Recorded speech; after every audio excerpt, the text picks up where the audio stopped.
We Okay, got nice offices. I love it. I know. Welcome, everyone. I'm Tanya Cottrell, and I am here interviewing one of my fabulous uplines, our team's fabulous uplines, Kacie Vaudrey and Mike Hitchcock. And I think I have it on speaker view, so they should come up when they're talking, and you should be able to see them. So I am thrilled to have them agree to spend some time with us this morning because they have a very, very, very large team, and we're just a part of that. But I was a little aggressive as soon as they got their big promotion and saying, well, we want you on an interview. We want to talk to you. I want my team to get to know you and be inspired, which they are, because Kacie and Mike just surprised us all with such an amazing accomplishment. Gosh, I guess it was how many weeks ago? It was in May, at the end of May, so like 3 weeks ago. They promoted to the rank of double diamond, which I will just explain if you don't know what that means. It means that you have, to hit double diamond, you have to have a solid presidential diamond organization, which is our top rank of all of the ranks. That's 6 platinum legs. And then you have to build a second organization that gets to diamond, which is 4 silvers. So they have built to presidential and again to diamond, which puts them at double diamond, which is hugely impressive, really, really impressive. So I have a list of questions that we gathered from our own team because I let all of you submit questions, and of course we can't get to them all, but I have a nice list of them. Thank you for giving us so many great questions to talk with Kacie and Mike about today. But I want to do a little introduction first because Kacie was an instrumental part of my business as I got started, which, it's a ripple effect in dōTERRA, in network marketing. It's the ripple effect. So I have a lot of gratitude for the role that she played in my business and the ripple effect that has carried, that has affected each and every one of us.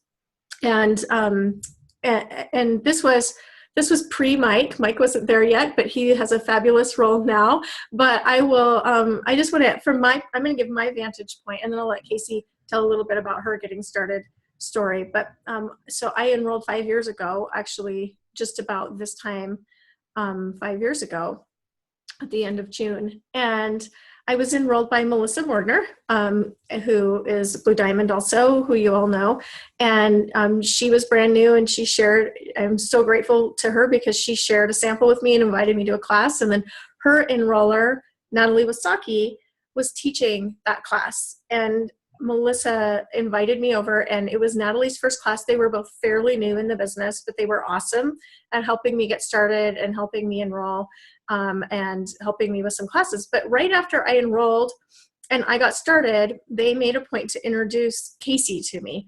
And looking back, I now realize what I didn't realize then was that she was so gracious to give me such additional support when I already had 2 people helping me. It'd be really easy, if you have a couple of builders on your downline, to just let them handle their new people. But Kacie really stepped in and helped, and it meant a lot. She helped me with my first one-on-one, which was my sister-in-law, Colleen, who was my first enrollee. And she came over to my house. I still remember she had tubs of tear sheets and handouts, and she just was hauling out of her car and bringing all this stuff in. And I think we've maybe simplified now since then, but we had tubs of things, and she brought those into my kitchen and helped me with that first enrollment. And when I had my first class that Melissa came and taught, probably an hour or 2 after my class, Kacie called me and said, "How did your class go?" And just offered a lot of encouragement, and it was just so helpful. She's the one that pressured me into going to conventions, which I'm so grateful for, because that's where I made my big decision to be a committed builder. And so I say pressured jokingly, of course. She was heavily inspirational and motivational to me, and really just a fantastic leader. So Kacie obviously lived, we're in the same community. We lived in Bozeman, Montana together. She now lives in Utah, in Park City.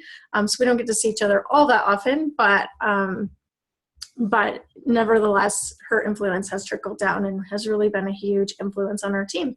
So I would like to turn it over first to Kacie and let her just share a snapshot of the beginning of her business and how she became involved in dōTERRA and how she decided to build.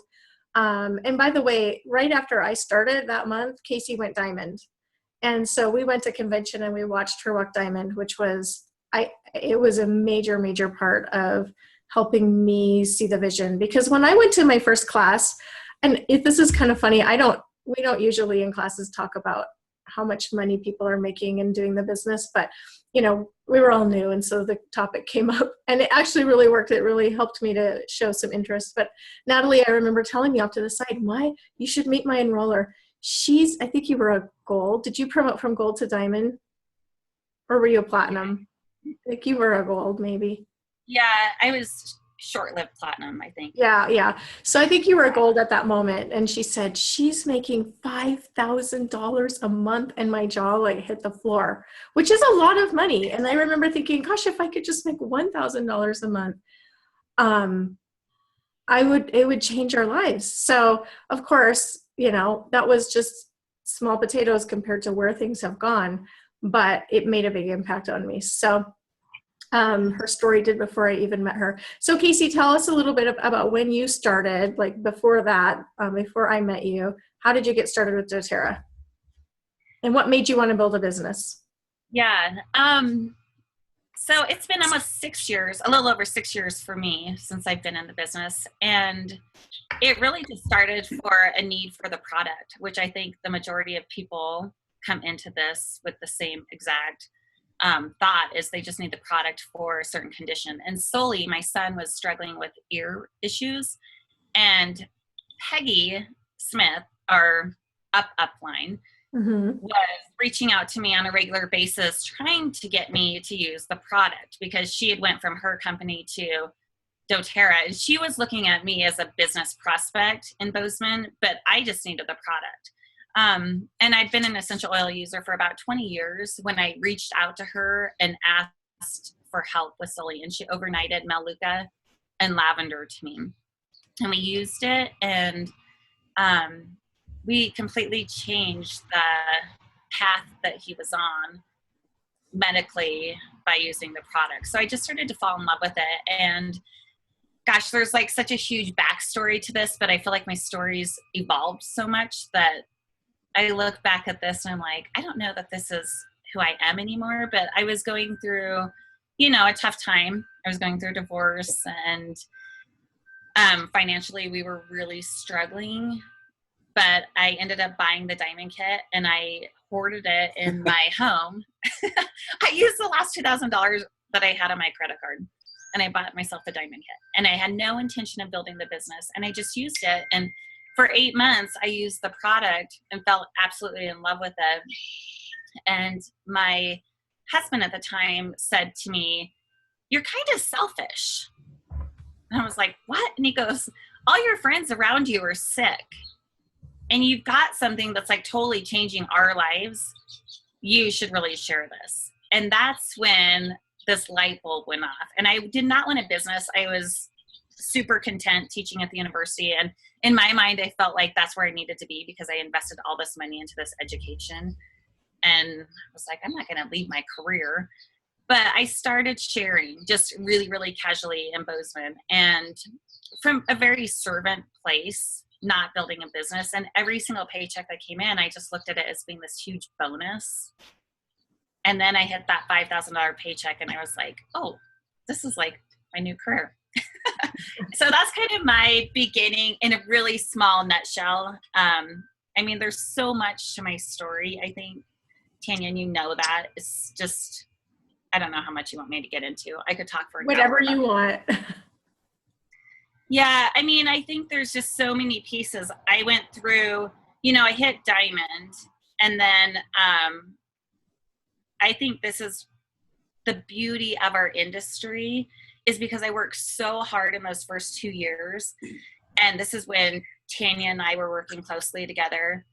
And I hit diamond. And shortly after that, I was going through a divorce as well as cancer.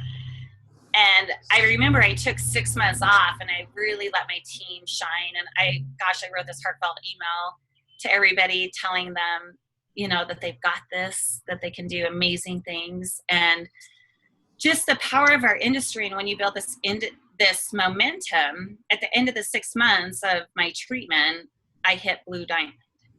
And I remember watching through this whole entire thing, any other job that we're in, first off, if you could even come back to your job after taking 6 months off would be a miracle, right? But in this situation, it just grew and grew and grew and grew. And every single month it grew while I was tending to, personal things. So that's another piece, just a little piece of my story. And then a little piece. Yeah. Articulate on how much time I think this audience would find benefit in how much time you spent, how many people you were enrolling, to get to that point to Diamond. I think that will help them kind of give a vision or paint a picture of what's required to have that sort of growth. And then if you are in a situation where you need to stop for a month or two, it can continue just kind of steamroll.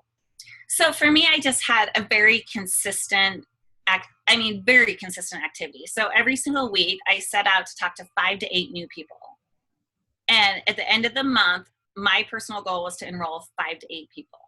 So every single leader that I brought into this organization, that's what they also know. So Natalie, when she was starting, she didn't know any different because that's what I told her to do. You need to talk to 5 to 8 new people every single week. You need to enroll 5 to 8 per month.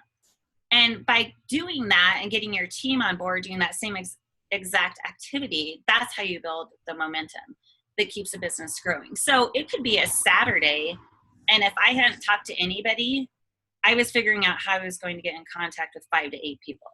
I never went, for 2 years straight, I never went a week without doing that exact activity, regardless, on vacation, anywhere. I just constantly did that. And I met a huge plethora of people. And most of them, to be honest with you, I haven't even really had a chance to tap into my warm market because I just am constantly getting referrals or getting out. And, if I met Vanessa, for instance, at a play date, then she was sending her referrals to me at this time period. But it was just this constant, consistent activity.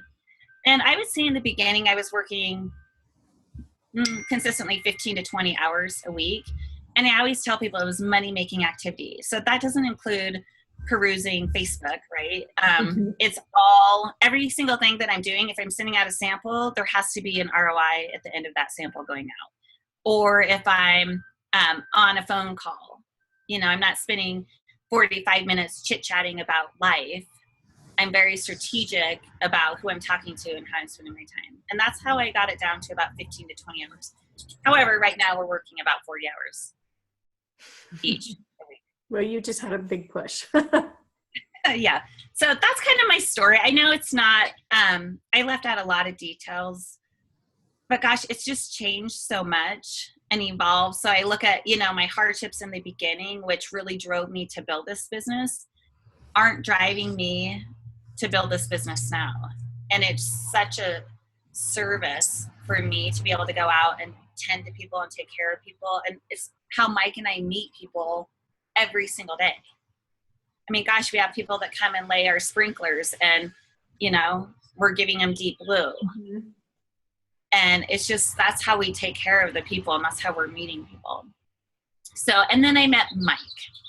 Yeah. Why don't you share just a little bit about how Mike sort of was grafted into your life and your business as well? Yeah. Yeah. So, he's my soulmate. This is him. But anyways, we met when I was going through my cancer treatment at an airport, and he was traveling for work. So he's been in IT sales for 25 years. So he's a sales guy. And we were both going through divorces. We were not still married. That's an important aspect. Is it good to clarify? Yeah. Okay, that is important. Well, I just thought people know me well enough to know that would be the case. But anyways, so that's how we met. And our first meeting, I was telling him that I was in essential oils. And he said, oh, like the oil you put in your car? I'm like, no. You've come a long way, Mike. So then we started talking about his daughter, and she struggles with some just depression and anxiety. So I had a bottle of Whisper and I had a bottle of Balance in my purse. And I just said, well, just take these. And I was so nervous. I don't even think I told him how to use them. Just said, just take these for her and let her try them. And our relation, and that's kind of how he was first introduced to the oils. He got a soft introduction. But over time, we just ended up obviously coming together and becoming really close. And got married, and I don't know, like, that's just, he evolved into my business. So he quit his IT business in January. Just this January. Yeah. Mm-hmm. So it shifted. Well, I don't know. Do you want to tell this part? Sure. Because I've been talking too much. So I had, probably 4 years ago, light introduction to the oils, but 6 months into it, I was really intrigued by the business model. I was very intrigued by how well these oils were working on me. I didn't realize how many people around me were already educated around oils and using oils. So it was a great experience the first few months. And then I started just naturally sharing my experiences. It was a little bit challenging because I was managing, like $500 million business in IT, but it was such a grind. I couldn't wait to get out of that industry. But it was really, they had what were called the golden handcuffs. I had stock options. I had a high income. It was hard to really justify breaking away from a career that I spent 20, 25 years on. Mm-hmm. But so I really kind of dove in part-time for 3 years before really quitting my full-time job in career. But I was constantly leveraging my existing career to pull new enrollees in. So it was a great conduit to continue the momentum that Kacie had. Kacie probably, but when we met, probably had 150 plus enrollees. And as you know, you have a limited ceiling of, the warm contacts, as we call it sometimes. So I think that was good to have an occasional enrollee for me to come in. And that's how we started to build that, what we'll call the Diamond Network. Mm-hmm. We started to look at, wow, we're kind of this healthy presidential. We should start looking at the Diamond leg, which is what's called an M1 leg. If you ever hear M1, that is that second leg that a couple can build. And so we really just started taking a lot of our new enrollees and putting them in that leg. And before we knew it, we kind of said, wow, we've got, like a pretty solid silver leg here. And then I think we mutually strategized on. I've got some great questions first. About all of this. Oh, that's okay. You can finish your thought there, Mike. It's good. Good stuff. We mutually agreed on some strategies around, structure and placement, and I'll leave it at that. Go ahead. Well, I think you should share your story because what happened to him with the oils is really what has drawn you into this business. And he'll say that it's the comp plan and the residual income. But when we go anywhere, it does not matter where we are. We could be at this high-end event with his past business, or we could be at the park chasing, our grandson around. And Mike is sharing his story with every single person. So I think. Yeah, not like purposely, just, I really am that passionate about the effectiveness of the oils. Like, so for me personally, I have a great experience with Deep Blue where I had a back surgery. I've had multiple knee surgeries, and I was getting cortisone shots. I was getting scopes. I had back surgery where I had 2 herniated discs. And so I was on heavy anti-inflammatories for about 8 years. And deep blue, lemongrass, marjoram really just completely changed my life from a physical perspective. I'm much more physical now. And then consulted directly with Dr. Hill. He put me on a protocol to get off of hydrochlorothiazide, which is a high blood pressure medicine. I now use ginger, ylang-ylang, marjoram, lemongrass, if I didn't say that. And I put that in a pill. I'll take that twice a day, and made some modifications to my diet, increased my activity level, and I haven't been on that medicine in several months. So I have over a dozen stories like that where the oils have really affected me. And I really do enjoy sharing that. But coming from a strong corporate background in sales, I recognize a strong business model when I see it. I think one of the things that I brought to this organization was more structure, really making sure that our investments, not just from a money perspective, but a time perspective, who we're spending our time with, it has a strong, what we call ROI, or return on investment. So that means, for say a diamond that is on your team, if that individual has 3 strong legs and one's kind of average, or just, newly being built, we want to invest our time on that leg, like at least 60%, and then filter out the other 3 legs. Just being more strategic that way. Mm-hmm. And then I think the other thing that I'm working on, maybe about a dozen people on our team, is goal setting, making sure that individuals have a goal. It doesn't necessarily have to be about the business, but sometimes it is about the dōTERRA business, and making sure that all of your activity, investments, everything that you're doing, your actions, are helping you move forward in a straight line to those goals. And, like I've had some people on a call crying because it's like the first time that they've actually seen a vision on how to get to Blue Diamond. How difficult that is. You don't accidentally become Blue Diamond. You've got to be strategic. You've got to have goals. And sometimes in this business, where it is a volunteer army, people don't have that skill set to actually drive themselves and really understand strategies and goal setting. So I think one of the reasons Kacie and I have had some success, and I hope we continue, I'm pretty confident we'll have further success, is because I think our skill sets really complement each other. Mm-hmm. Like, she has such a passion for the oils. She really understands like a lot more of the science behind it. And she really connects really, really well with her audience.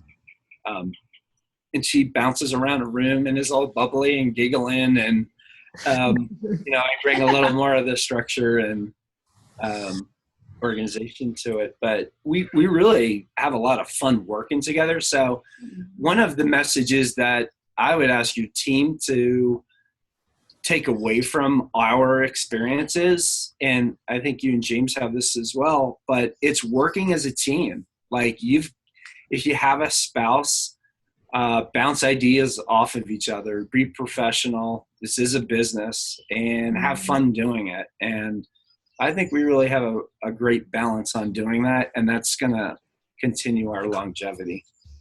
I can say that's great. I'm thinking right now that we need to have maybe spouses that aren't on board yet watch this, because I think you guys are just, it really speaks volume to being supportive of each other. Go ahead, Kacie. Yeah. Well, I was just going to say, because that was one of your questions, actually. And, if you would have interviewed us 3 months ago, it wasn't this pretty. Like, I'm not going to lie. It wasn't pretty. There was me who was very controlling of the business because I felt like it was my baby. And I was afraid that any other opinion coming in could disrupt what good things we had going on. So it took us a minute to figure out, really what works for us. And we've really focused on the strength finders for the two of us of just like, I love people. And well, so does Mike, obviously, but I love loving on people. That's really what my role is in life. And Mike is very, very strategic. And what I had to do is look at my organization and identify those people that are also strategic. Because I think there comes a point when we get tapped out on talking to our people. I can't provide anything else to certain leaders that I have in my organization. So we're getting on the phone every single week and, saying the same exact thing, but nothing's changing. And what I realized is those people are very strategic and they're more type A personality, and they need Mike in the picture saying, okay, this is what you do. So I'll listen to him on phone calls with these people. And in the beginning, I would get so mad because he'd hang up and I'd be like, I say that all the time. And I'd be like, all like my feathers in a, and the reality is they weren't hearing it from me, but they can hear it from him. So, one suggestion that I have is really identifying what your spouse can bring to the table and letting go of any reserve that you have from allowing them to shine in that, because it's totally, in the last month, has totally changed our business. And we are so spot on. We get along great. We have a blast when we talk about dōTERRA. He's working with the people that I can't work with because I can't give them anything anymore. And I'm getting to spend more time with the people that really resonate with me. And it's such a good thing. So I would suggest that you really allow your spouse to bring to the table things that, can up your game. Tina, one of the things that I'm going to launch, hopefully in July, but definitely no later than August, is 10-minute videos, 15 minutes max, on how to build a pipeline, how to involve your spouse, like how to hold a full-time job and also contribute as a spouse or to your dōTERRA essential business, how to migrate out of your current role into full-time. I mean, I think you've done that. Kacie's done that. We've all done that once you get to a certain level. And so I think we've all had pain doing that. And I think if we had some real deep thought behind that, and you tell me if your team would find interest in that, and if you get a survey, that sounds fantastic. It'll be open to everyone in your team and pretty much everybody. Especially coming from the voice of someone as a spouse who then joined the business. I think there is so little content out there to really help people that are kind of walking that same path navigate, because you're joining in a different place. You're not starting with just casually sharing, it's a different thing.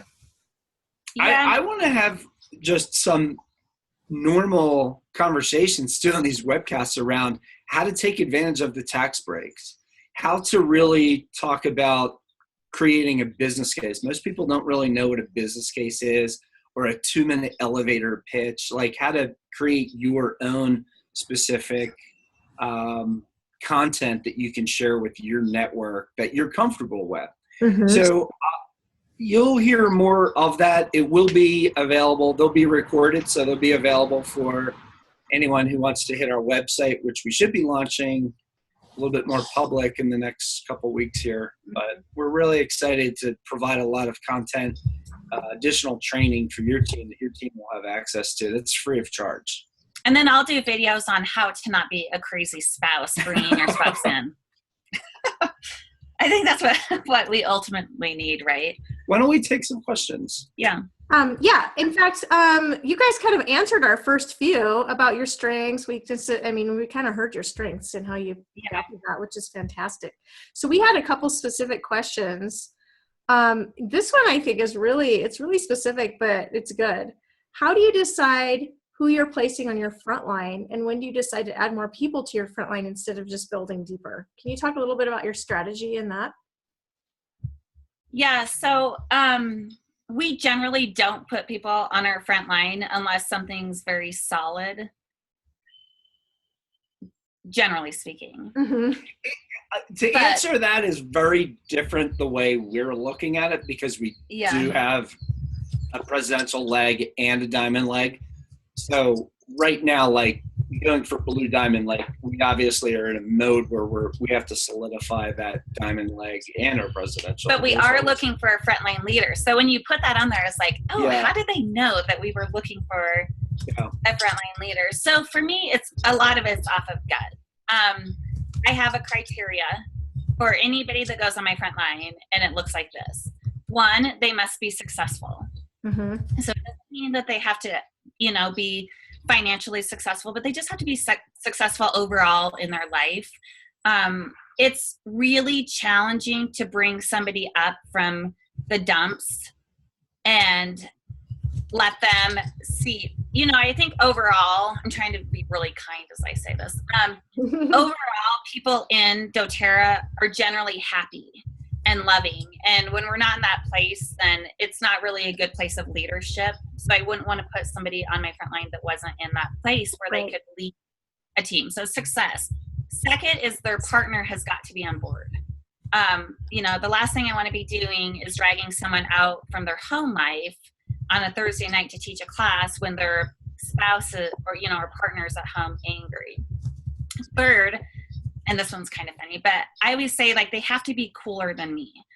And I say that jokingly, but really I want to make sure that whatever they bring to the table adds value to my life and adds value to the people around them. So we're always looking for people that are better than us to go on the front lines. So the other aspect that Kacie always talks about, she didn't say it here right now, but is to have that person be committed.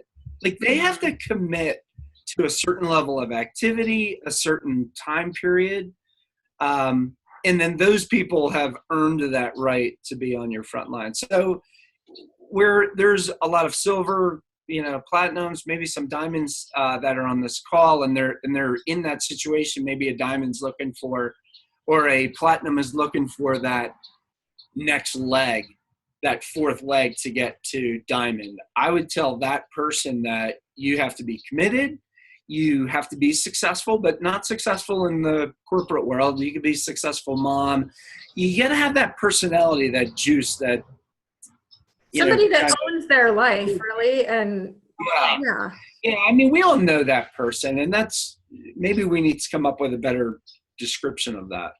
Yeah, and I think for right now, it's like everybody that we meet wants to be on our front line, right? And we're just like, okay, if you match our efforts, you can tell from the very beginning. And I went to this training with Haley Hobson, and she was talking about, she sends out this very long email, and it has all of this different criteria that she needs the person to do.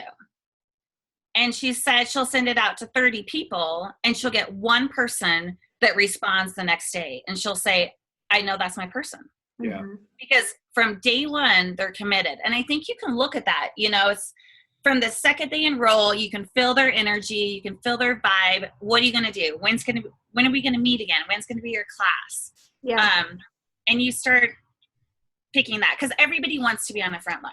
And there's such a difference from when we all start our business, we're kind of just taking warm bodies, right? And we were working with whoever steps forward and says, I want to build.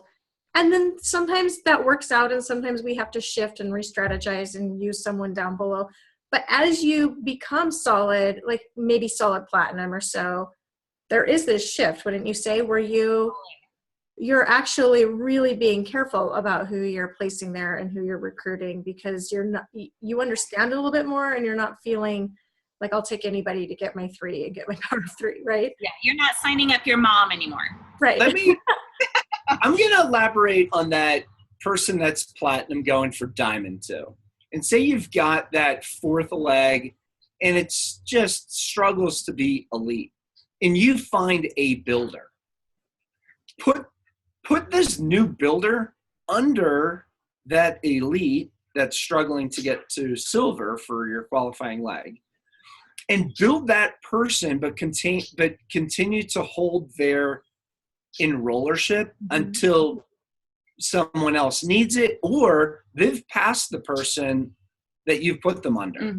Right. So they're not on your front line. Like it's real clear. And Tanya, I think you're probably in a similar situation. All of your qualifying legs aren't necessarily on your front line. They might be a second level down. They could be a third level down. Only one of mine when I went diamond was on my front line. The rest were all second or third, because it's building those legs within legs to see who does. Here's another interesting statistic. At the Presidential Diamond Leadership Call, they asked to raise your hand of all the Presidential Diamonds, who had a new qualifying leg that qualified them to be presidential. Every single person, except for like one or maybe two. Replaced legs. It was like the Goddards. We're starting over, Yeah, so they always had that other leg. That was qualifying them for that rank. But the way that we build, if you looked at our structure, it's actually pretty. Generally speaking, we have 7 legs on our front. We've never had over that. So every new and the 7th leg is our M1. So we have 6 for the presidential and then the 7th leg. We don't have any additional people on our front line. So every single enrollment that we have, we're feeding it to our leaders. And I feel like that's a role that we signed up for in dōTERRA, that we signed up to be partners with people. And by continuing to support them in their business, as well as building our own business, then we have this really great partnership. So everything that we do is supporting a leg. So if we have a weaker area, then we're going to plop in new enrollments there. All right, let's hit another question, because I know you guys have time, but we want to try to hit as many as we can. That's okay. Yeah.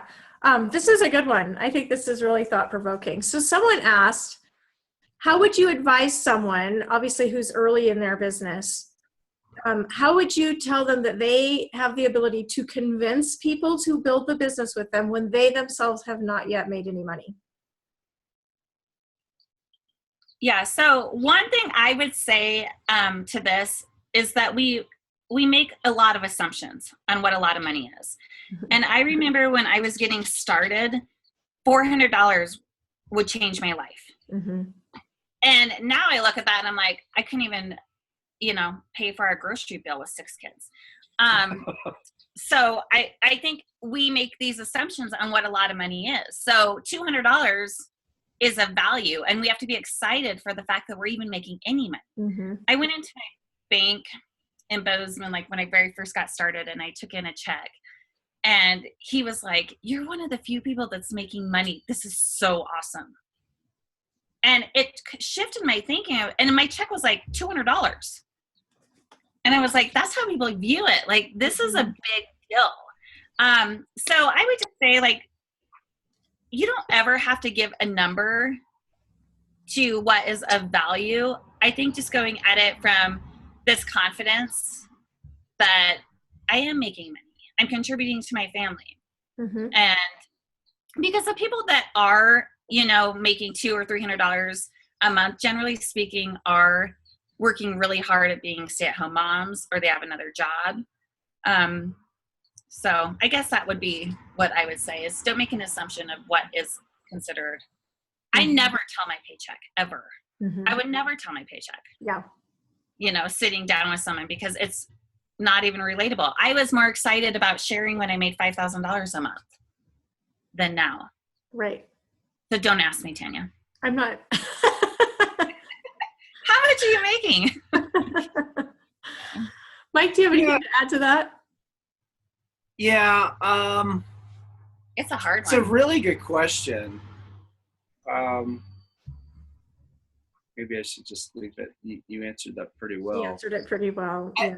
I do think that you have to talk to the person asking that question, and you have to believe passionately in the dōTERRA business model. And it is one of the most brilliant business models that Stanford, Wharton School of Finance, business schools will study this business model. And there's really 3 key tenets that the business model stands on. One, it's an unbelievable product. And for those of you that are on the call that don't know this statistic, our retention rate, which qualifies to be you make a purchase every 3 months. In the network industry, the average is 12% retention rate that someone will purchase every 3 months. So we have an unbelievable product. Our retention rate's over 65%. That's incredible. So that's one tenet. We have one of the best products for this particular market, network marketing. Two, the compensation plan is brilliant. And what I would say to dig into that question specifically is have a conversation around the residual value and ask that person, if you were to open up a coffee cart in the mall, you would have to invest $5,000 and you're probably not going to make a dime for the first 6 months, maybe a first year. Or more. Yeah.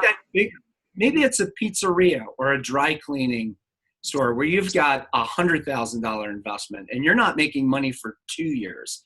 Say you can put $1,000 investment in dōTERRA and man, you are off to the races and you should be able to make some pretty good income within 6 months.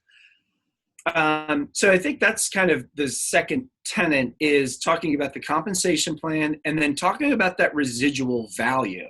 And see, there's people that have worked for dōTERRA really hard for 2 years. They've reached gold and they're 70 years old.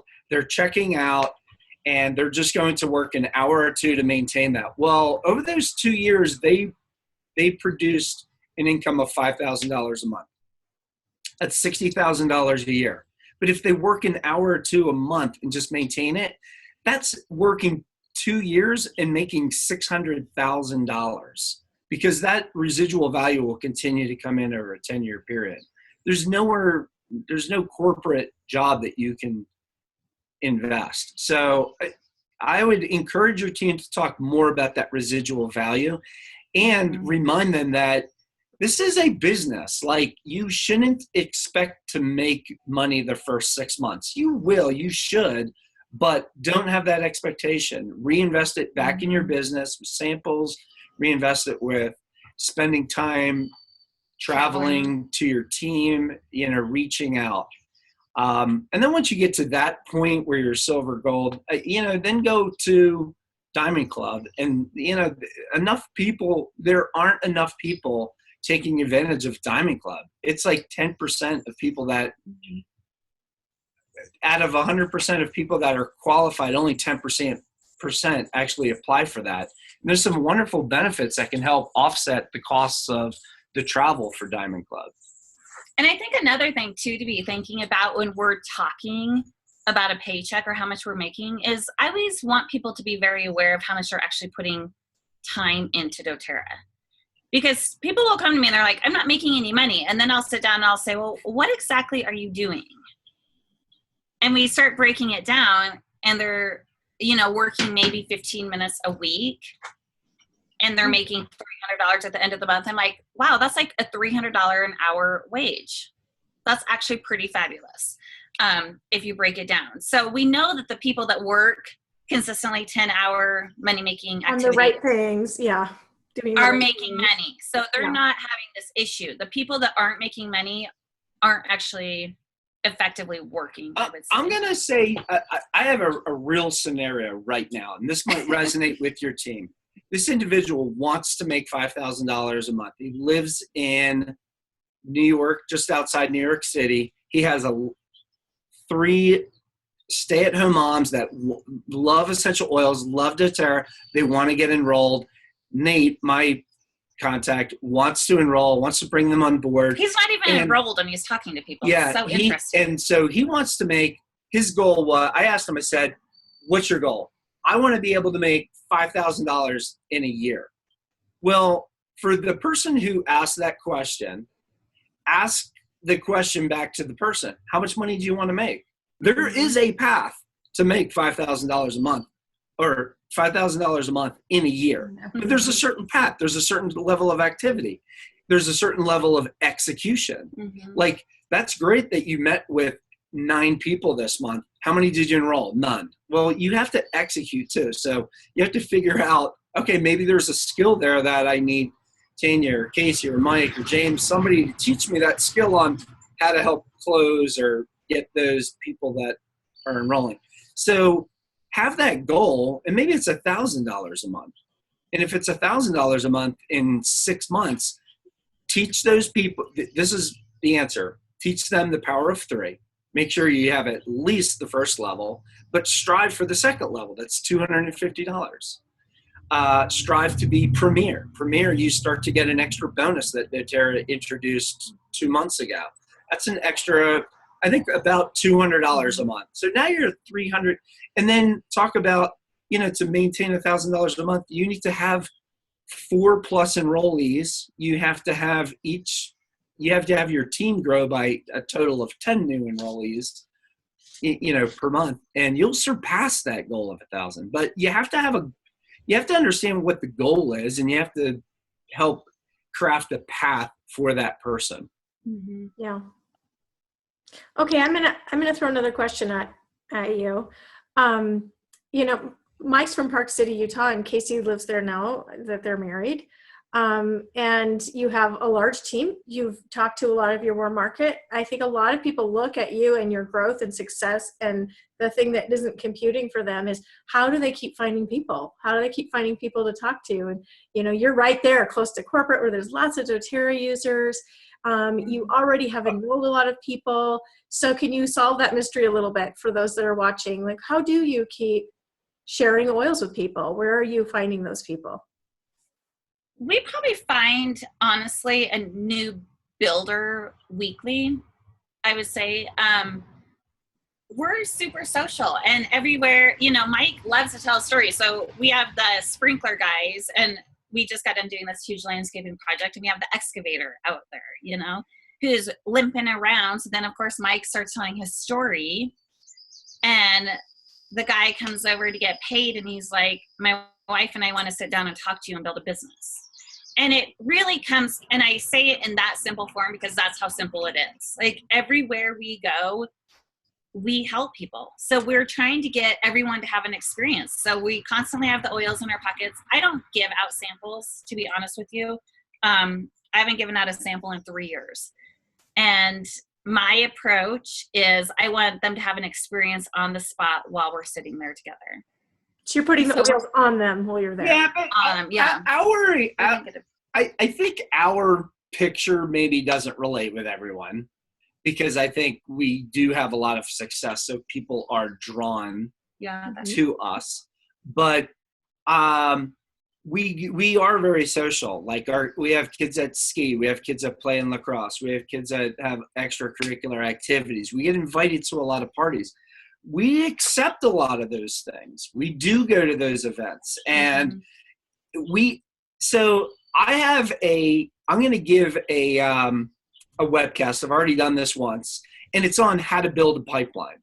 And I have 10 uses of how to build a pipeline. It's how to leverage social media, how to comb Facebook and hear about someone who is having insomnia or anxiety, or somebody who has an issue. And then I'll create 2 months ago, I created a sleep study that helped enroll 3 people. And the sleep study was sending out some samples of Serenity and educating them on that. Now they're on board, and now they want to try other oils, and we potentially have some others that will also enroll. That's one way to leverage social media and identify, being more social. Write down your contacts, like people that you have in your contact Rolodex, whether that's on your phone. And I've got 10 of these really great ideas, like how to build that pipeline. I do have that document, and I can send that, and you can share that with your team. And maybe 2 or 3 of them they're already doing, maybe 5 of them. But I guarantee you there's 2 or 3 that they say, wow, this is brilliant. Like, I never thought of this. I never even thought of this. This will work. I think one thing that's really key to our success on finding people is we're not afraid to share. And, I think we have hesitancy sometimes, and our team members have hesitancy where they're in a perfect spot to talk about it and they never bring it up. Mm-hmm. So what I have found is that people generally speak about a few things. They speak about financial issues and they speak about their health issues. People love to talk about how sick they are, or sad or whatever they are. So I feel like everywhere we go, we're ready to talk, and we speak from such a servant place. So it's all led with our heart. So it's not this like crazy talk, where people instantly are like, oh my gosh, you're an MLM. It's not that conversation. It's like, oh my gosh, if I hear you correctly, your back is hurting. Can I put some deep blue on you? And it's as simple as that. This woman came over and she was picking up her son who was having a play date with Sully, and she couldn't even breathe. And I was like, what is going on? And she said, I got in a wakeboarding accident and I broke my rib.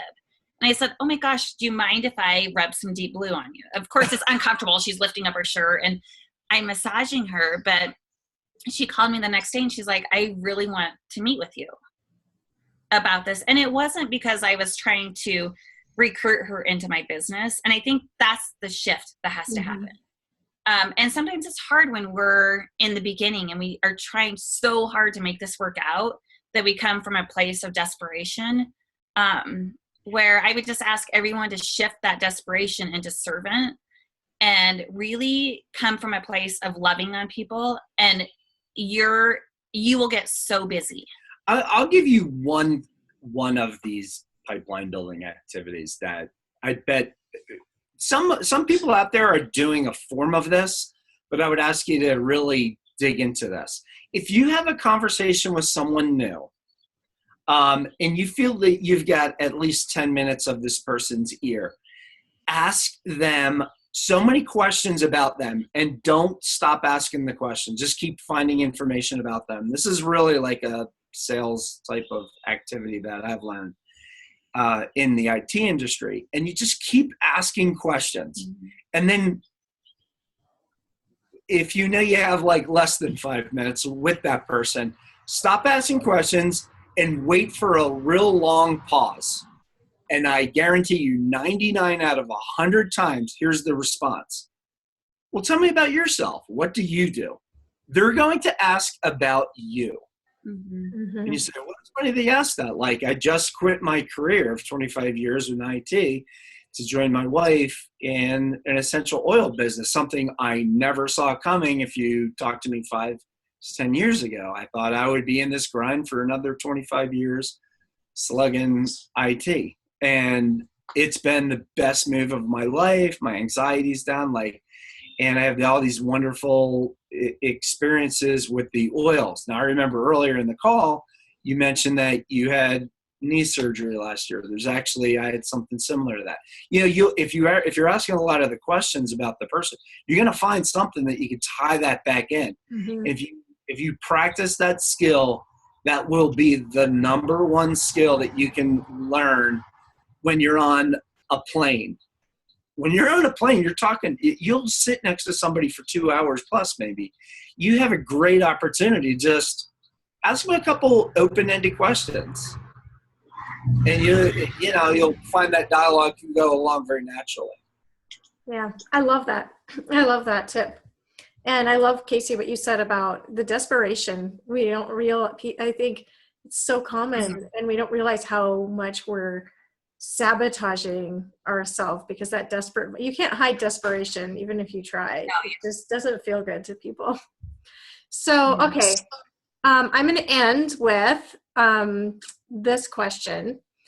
And it might just be one that Kacie can answer. Mike, if you have anything to say, maybe, well, you could probably too at the point you came in the business. But the question is, what advice would you give yourself if you had the opportunity to talk to yourself back when you were first starting your business?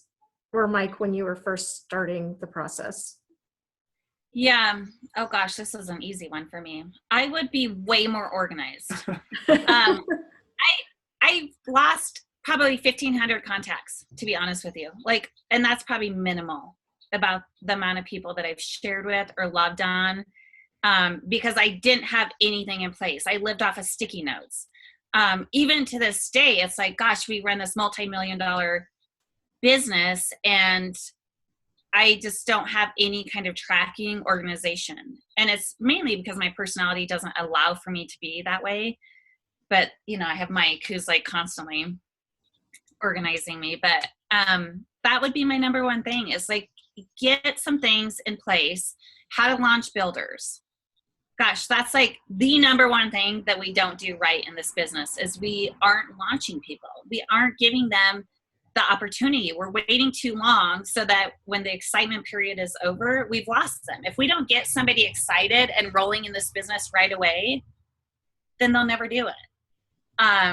So that would be my suggestion is just getting some key things in place, launching a builder, some tracking forms, getting organized, and just, yeah, that's probably it because my passion was definitely there. Mm-hmm. So that's what I would suggest. And it's easier to get organized when your organization is small and get some things in place, right? Than trying to get a handle on it when it's huge. Oh, so, yeah. Now I look at it and I'm like, I want to send gifts to all these premieres and elites and all these people. And I'm like, yeah. It's yeah. Wow. Okay. So Mike, when you first entered the picture, and so that was your beginning point, if you were to go back and give yourself some advice, what would you? This is a really short answer and easy for your callers to remember. You're obligated to introduce these oils to the people that need them. Mm-hmm. Like I really felt a little hesitant in the beginning, like introducing this. Oh, it's network marketing, or, you know, yeah, I had a couple of reservations there. And now I feel almost kind of bad that I haven't introduced balance to my friend who's on, you know, some anxiety medicines, and you know, like a good friend, and that's changed since then. But I think you've got to embrace the obligation to introduce the oils to everyone. And there's soft ways and approaches on how to do that. One of them is to do a study. You know, just tell people, hey, I'm running a sleep study. I'm running a pain management study. Would you like to participate? I have some samples. I'd like to gather your experience. That's a real soft approach into your business and the essential oils. So, yeah, it's fun that you interviewed us, Tanya, because as I'm listening to us speak, our strengths are. I'm sure you're seeing it, right? Here I am talking about service leadership and loving people, and he instantly goes into like, you know, the ROI and the mapping. And so it's cool that you guys are actually seeing us in play. And just so you know, like, we're not perfect. Like through this, I'm going, we got to get back on our new enrollership activity.